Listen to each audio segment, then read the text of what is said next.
મોટા મુદ્દાથી જેમ જેમ શહેરનો વિકાસ થાય તેમ ટ્રાફિકની સમસ્યા માથું ઊંચકે।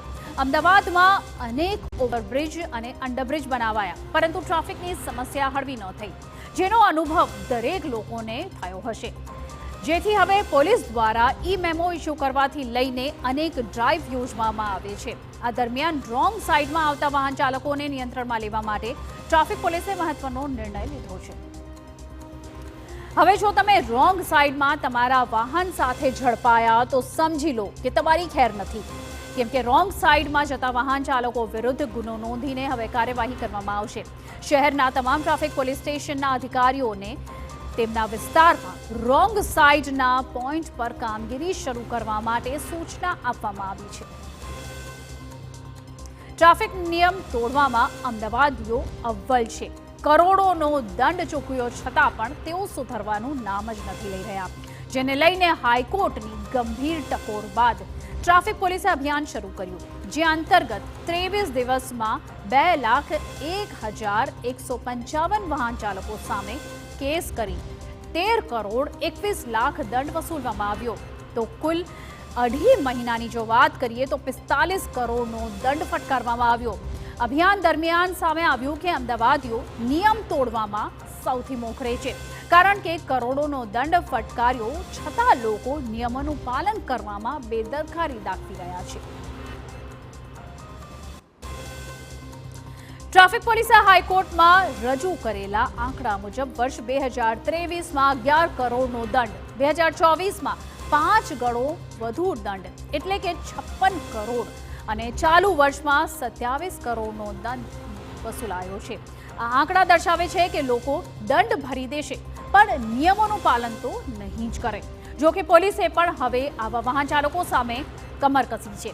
રોંગ સાઈડમાં આવતા વાહન ચાલકો વિરુદ્ધ ફરિયાદ નોંધાશે અને ધરપકડ કરવાની પણ કાર્યવાહી કરાશે। અવેરનેસનો થોડો અભાવ જોવા મળે છે। કન્ટિન્યુઅસ અવેરનેસ કરીએ છીએ।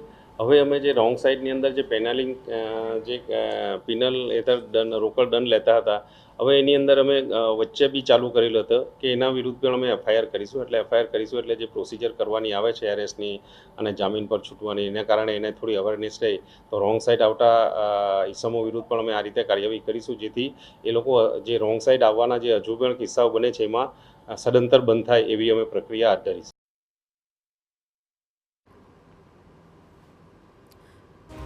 તો હવે તંત્રએ કમર કસી લીધી છે અને ટ્રાફિક નિયમો વધુ કડક કરવામાં આવશે।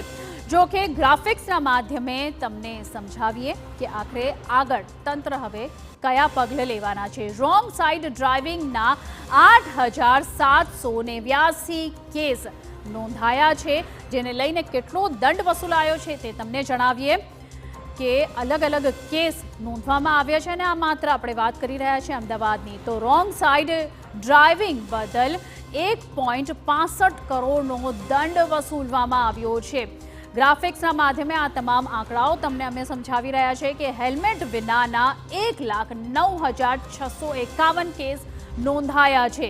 તો આખરે આ 9,651 કેસ માટેના 5.48 કરોડ રૂપિયાનો દંડ વસૂલવામાં આવ્યો છે। તે છતાં પણ લોકો નિયમો નથી ફોલો કરી રહ્યા। ઓવર સ્પીડિંગના 6,922 કેસ નોંધવામાં આવ્યા છે। તો આને લઈને આખરે કેટલા કરોડનો દંડ વસૂલાયો છે એ તમને જણાવીએ। ઓવર સ્પીડિંગ સામે 1.59 કરોડનો દંડ વસૂલવામાં આવ્યો છે। સીટ બેલ્ટ વિનાના 3,677 કેસ રજીસ્ટર કરવામાં આવ્યા છે અને આને લઈને 18 લાખનો દંડ વસૂલવામાં આવ્યો છે, છતાં લોકો કારની સીટ બેલ્ટ નથી પહેરી રહ્યા। મોપેડ પર ટ્રિપલ સવારી બદલ 2,059 કેસ નોંધવામાં આવ્યા છે। તો આને લઈને પણ કેટલા કરોડનો દંડ વસૂલાયો છે તે તમને જણાવીએ। અલગ અલગ કેસમાં ટ્રિપલ સવારી બદલ 2,05,000નો દંડ વસૂલવામાં આવ્યો છે। અને જો હવે તમે ટ્રાફિક નિયમો નહીં ફોલો કરો તો તમારી સામે કડક પગલાં લેવામાં આવશે।